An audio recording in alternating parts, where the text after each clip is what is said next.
সাতজন যুবক ছিল রোমান সাম্রাজ্যে। তারা তাদের ঈমান বাঁচানোর জন্য এরকম কষ্টের শিকার হয়েছিল এবং তারা যে স্বপ্ন দেখেছিল সেই স্বপ্ন আল্লাহ তাআলা বাস্তবায়ন করেছেন। তো এই ঘটনাগুলো শুনিয়ে বেসিক্যালি মক্কার যে নও-মুসলিম সাহাবারা তাদেরকে আল্লাহ তাআলা সান্ত্বনা দিচ্ছিলেন। আপনারা অনেকে দেখে থাকবেন যে সূরা কাহাফের মধ্যে একটা শব্দ আছে ওয়ালিয়াতালাত্তাফ। যারা কোরআন পড়েছেন দেখে থাকবেন, না দেখলে আজকে বাসায় যে দেখবেন একটা শব্দ আছে ওয়ালিয়াতালাত্তাফ। দেখবেন কোরআনের মধ্যে এই শব্দটা বোল্ড করা, মোটা কালি দিয়ে লেখা, bold. This is the middle of the holy Quran. এটা কোরআনের একেবারে মাঝখানে এই শব্দটা। এর আগে যত আয়াত তার পরে ঠিক তত আয়াত। সুবহানাল্লাহি বিহামদিহি। This is the middle of the holy Quran এবং এটা সূরা কাহাফের মধ্যে আছে। ওয়ালিয়াতালাত্তাফ শব্দটা আপনারা দেখবেন। আবিসিনিয়াতে হিজরতের পূর্বে তখন সাহাবীদের উপর, নও-মুসলিম সাহাবাদের উপর কঠিন অত্যাচার চলতেছিল, ভয়ঙ্কর ধরনের অত্যাচার। তো এই সূরাটা নাযিল করে আল্লাহ তাআলা ওনাদেরকে সান্ত্বনা দিলেন এবং বুঝাতে চাইলেন এই অত্যাচার, এই জুলুমের শিকার শুধু তোমরাই হচ্ছ না, এর আগেও হয়েছে অনেকে। সাতজন যুবক ছিল রোমান সাম্রাজ্যে।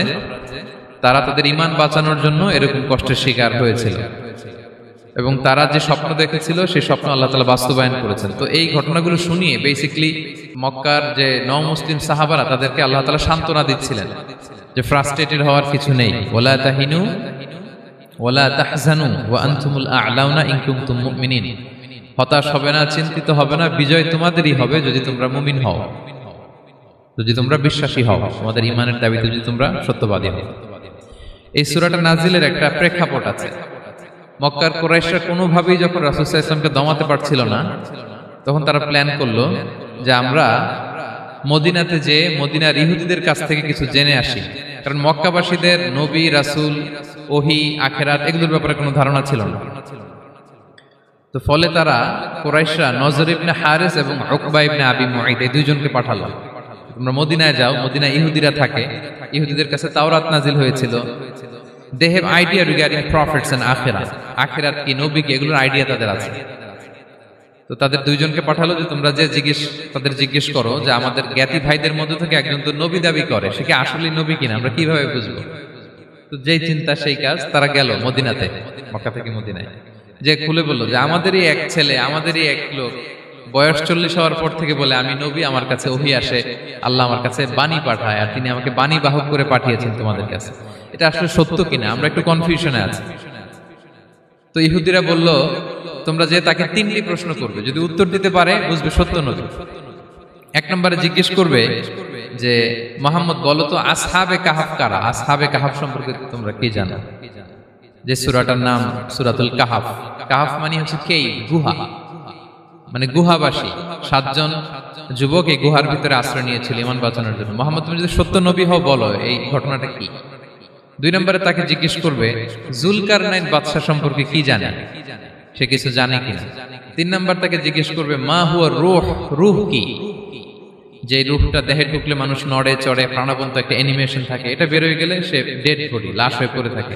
What is the origin of রূহ, স্পিরিট।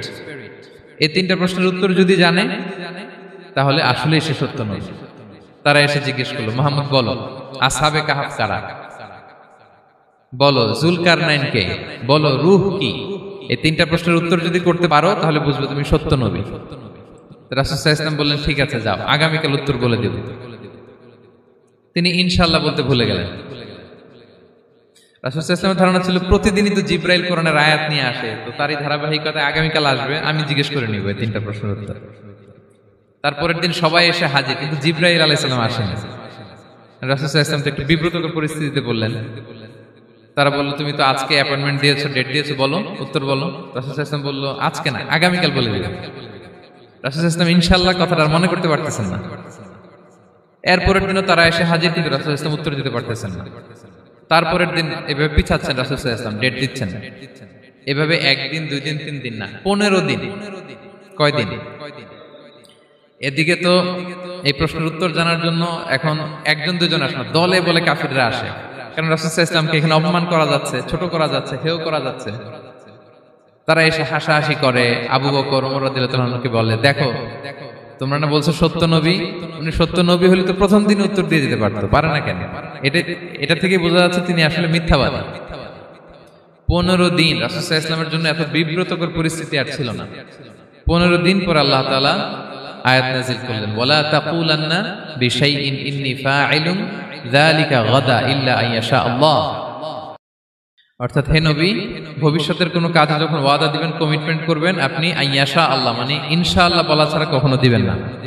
রাসূল সাল্লাল্লাহু আলাইহি ওয়াসাল্লামকে শিক্ষা দেওয়ার মধ্য দিয়ে বেসিক্যালি আল্লাহ তাআলা গোটা মুসলিম উম্মাহকে শিক্ষা দিলেন, আমাদেরকে শিক্ষা দিলেন, যাতে আমরা ভবিষ্যতের কাজে আগে ইনশাআল্লাহ বলি। তো রাসূল সাল্লাল্লাহু আলাইহি ওয়াসাল্লাম লেসনটা পেলেন। এরপর আল্লাহ তাআলা উত্তর জানিয়ে দিলেন, আম হাসিবতা আন্না আসহাবাল কাহফি ওয়ার রহিম কানু মিন আয়াতিনা আজাবা। টানা 2 পৃষ্ঠা উত্তর দিলেন আসহাবুল কাহফ কারা। তাওরাত, জাবুর, ইনজিলে কোথাও এত বিস্তারিত উত্তর নাই আসহাবে কাহফের ব্যাপারে। আল্লাহ তাআলা আল কাহফ, সূরাতুল কাহফ নামে গুহাবাসীদের নামে একটা সূরা দিলেন, বিস্তারিত 2 পৃষ্ঠায় বর্ণনা করলেন তারা কারা। কুরাইশরা তো তাআজ্জুব বনে গেল, ঘটনা কি, মুহাম্মদের উত্তর কিভাবে জানলো? সে তো কারো কাছে পড়ে নাই, লেখে নাই, এই দেশের বাইরেও কোথাও যায় নাই। দ্বিতীয় প্রশ্ন ছিল যুলকারনাইনকে আল্লাহ আয়াত নাযিল করলেন, ওয়াসআলুনাকা আন যিলকারনাইন কুল সাআতলু আলাইকুম মিনহু যিকরা। টানা আল্লাহ তাআলা প্রায় 1.5 পৃষ্ঠা, 1 পৃষ্ঠারও বেশি যুলকারনাইনের ঘটনা শোনালেন। আর রূহের কথা শোনালেন সূরা আল ইসরাতে, ওয়াসআলুনাকা আনির রূহ কুলির রূহু মিন আমরি রাব্বি ওয়া মা উতীতুম মিনাল ইলমি ইল্লা কালিলা। রূহ এটা আল্লাহর স্পেশাল একটা অর্ডার, আল্লাহর আদেশে এটা ঢুকে আল্লাহর আদেশে বের হয়। এটা কেউ ছুঁতে পারে না, ধরতে পারে না, দেখতে পারে না, এটা আল্লাহর পক্ষ থেকে একটা মিরাকেল। 3টা প্রশ্নের উত্তর যখন আল্লাহ তাআলা দিয়ে দিলেন, রাসূল সাল্লাল্লাহু আলাইহি ওয়াসাল্লাম তাদেরকে সাবলীল ভাষায় শুনিয়ে দিলেন। তারা অবাক হয়ে গেল। এইটা হচ্ছে সূরাতুল কাহফ নাজিল হওয়ার প্রেক্ষাপট। এরকম একটা সিচুয়েশনে নবুয়তির 5ম বছরে আল্লাহ তাআলা এই সূরাটা নাজিল করেছেন। এই সূরার কিছু ফজিলত আছে। রাসূল সাল্লাল্লাহু আলাইহি ওয়াসাল্লাম জুমার দিনে এই সূরাটা আমাদেরকে তেলাওয়াত করতে বলেছেন। আপনারা তেলাওয়াত করেন তো সূরা কাহফ? যদি জেনে না থাকেন আজকে থেকে করবেন। রাসূল সাল্লাল্লাহু আলাইহি ওয়াসাল্লাম বলেছেন যে জুমার দিনে যে এই সূরা কাহফ তেলাওয়াত করবে, মান ক্বারা সূরাতাল কাহফি ফি ইয়াউমিল জুমআতি আযা লাহু মিনান নূরি মা বাইনাল জুমআতাইন। 2 জুমার মাঝখানে আল্লাহ তাআলা এই জুমার সময়টাকে তার জন্য আলোকিত করে দেয়।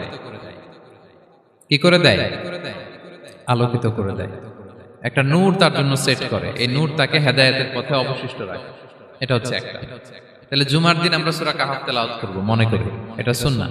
জুমার দিনের সুন্নাহগুলোর মধ্যে থেকে একটা সুন্নাহ হচ্ছে সূরা কাহফ তেলাওয়াত করা। আসহাবে কাহফের ঘটনা, এটা 250 খ্রিস্টাব্দের সময়কালে রোমান সাম্রাজ্যের একজন বাদশা ছিল, নাম দাকিয়ানুস।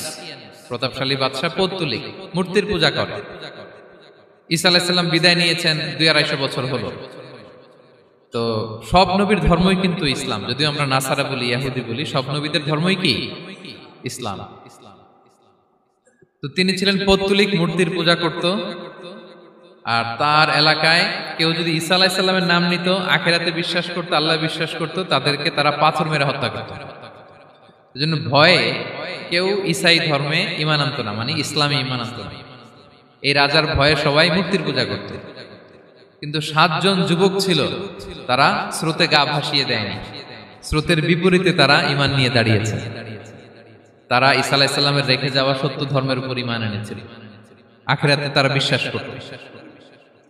তো এই 7 জন যুবকের কথা ছড়াতে ছড়াতে রাজা দাকিয়ানুসের কাছে চলে যায়। উনি তো রেগে মেগে আগুন, ডেকে পাঠালো 7 জনকে। তো তাদেরকে জিজ্ঞেস করলো, তোমরা কাকে মানো? বলতেছে এক আল্লাহকে মানি। সাহসী, খুবই সাহসী।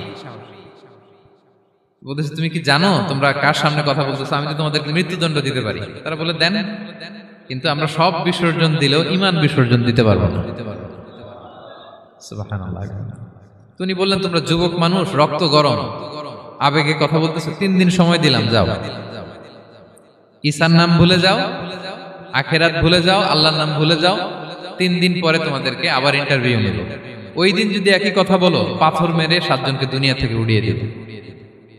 তারা চলে গেল। এবার 7 বন্ধু মিলে পরামর্শ করতে লাগলো, কি করতে পারি আমরা, এই গুণে ধরা সমাজকে আমরা কিভাবে বাঁচাবো, এই পৌত্তলিকতার ছোবল থেকে এই ইফসিস নগরীকে বাঁচাবো কি করে। নগরীটার নাম ছিল ইফসিস নগরী। বর্তমানে এটা তুরস্কের ইজমির শহরে অবস্থিত। এখনো জায়গাটা প্রত্নতাত্ত্বিকদের ওই ইয়েতে এটা সংরক্ষিত, এখনো টুরিস্টরা যায়। তো তারা বলল, আমরা ঈমান বিসর্জন দিব না, যদি আমরা ওদের কথা মেনে নেই আমরা তো মুশরিক হয়ে গেলাম। চলো আমরা এক কাজ করি, আমরা এলাকা ছেড়ে দিই। এই 7 যুবক আল্লাহর উপর ভরসা করে তারা বাড়ি ঘর আত্মীয় স্বজন সব ছেড়ে দিয়ে লোকালয় ছেড়ে দূরে একটা পাহাড়ের ভেতরে আশ্রয় নিল। পাহাড়ের ভেতরে একটা গুহা ছিল, এই গুহাকেই আরবিতে বলে আল কাহাফ। কি বলে? এই সূরার নাম কি? সূরাতুল কাহাফ। তো তাদের সাথে সাথে একটা কুকুরও যাচ্ছিল, তারা বারবার তাড়িয়ে দেওয়ার চেষ্টা করতেছিল কুকুরটাকে যাতে না যায়, কিন্তু এই কুকুর শুধু কান্না করে তাদের সাথে যাওয়ার জন্য ঘেউ ঘেউ করতেছিল। এই কুকুরটাকেও সাথে নিল। ভালো মানুষদের সাথে থাকলে কি হয় দেখেন, এই কুকুরের কথা, যেহেতু 7 জন ইমানদারের সাথে একটা কুকুর ছিল, এই কুকুরের কথা আল্লাহ সূরাতুল কাহাফে উল্লেখ করে দিয়েছেন। ওয়া কালবুহুম বাসিতুন যিরাআইহি বিল ওয়াসিল। তো তারা ভিতরে গেল, যে প্রচন্ড ক্লান্ত, তারা ঘুমিয়ে পড়ল। কি করলো? এই এক ঘুমে আল্লাহ 309 বছর কাটায় দিলেন। কয়শো 9 বছর? 9 বছর ঘুম, সব ঘুম, প্রচন্ড ঘুম, ঘুম যেন আর কাটে না। 309 বছর পরে এরা জাগলো। এখন খুব ক্ষুধা, ঘুমে আর মোর ভাঙতেছে, আর একজন জিজ্ঞেস করতেছে কি লম্বা সময় ঘুম দিলাম কোথায় আমরা? একজন বলতেছে হ্যাঁ মনে সারাদিনই ঘুমাইছি আমরা। আরেকজন বলতেছে না না সারাদিন না, দিনের কিছু অংশ হয়তো ঘুমাইছি। আসলে কয় বছর ঘুমাইছে? 309 বছর। তো এদিকে সভ্যতার তো চেঞ্জ। এখানে ওই দাকিয়ানুস মরে, এর ছেলে মরে, এর নাতি মরে, পুতি মরে, এখন 6ষ্ঠ নম্বর রাজা আসছে। প্রজন্মের পর প্রজন্ম তো শেষ। 309 বছরে কমপক্ষে 4-5টা জেনারেশন চেঞ্জ হবে। তো জেনারেশন চেঞ্জ হয়ে, এলাকা চেঞ্জ হয়ে, তারা যে স্বপ্ন দেখেছিল এই ইফসিস নগরীতে কালিমার পতাকা উঠবে, তাদের স্বপ্ন আল্লাহ বাস্তবায়ন করেছেন। 309 বছরের ব্যবধানে এই এলাকার সবাই মুসলিম হয়ে গেছে।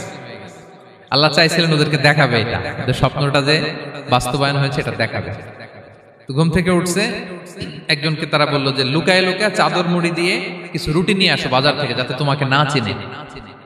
চাদর মুড়ি দিয়ে যাও। কিছু পয়সা ছিল, মুদ্রা দিয়ে দিছে। তো সে যে যখন দোকানদারের কাছ থেকে রুটি নিছে আর মুদ্রা দিছে, দোকানদার বলে এই মুদ্রা কোত্থেকে আসলো?